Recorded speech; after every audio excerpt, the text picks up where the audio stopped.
Hi again. Hey, I've gone back and forth on whether to make a video about the impact of Donald Trump and his mentality on my daughter and other young women. I know people don't support Donald Trump because of who he is as a person, but I encourage you to think about the message you send to your kids with your vote and your support and what it tells them about what's really important to you.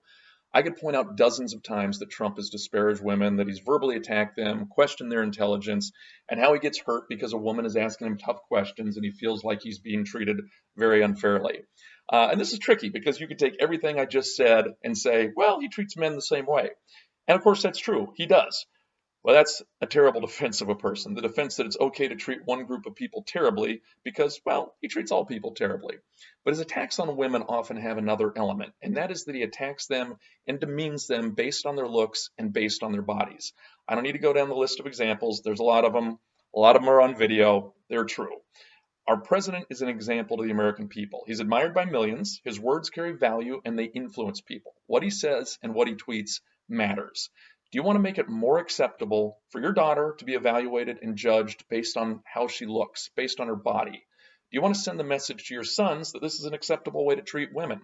I don't want my daughter or anyone else's daughter judged in that manner. And believe me, I understand. It happens. It's happened forever, and it's going to continue to happen no matter who's in the White House. But societies improve a little bit at a time. Societies change and improve in large part based on what people find acceptable and what they reject. And when the leader of our country openly and publicly degrades women based on their appearance, he's making it more acceptable. And that matters. And means it'll happen more.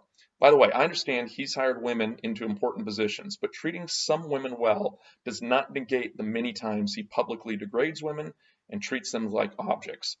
Maybe you're not worried about your daughter, but I hope you will think about all the daughters, all the young women who are more likely to suffer as victims of Donald Trump's 1950s mentality. And let me leave you with the words of a Republican congressman, Ryan Costello of Pennsylvania.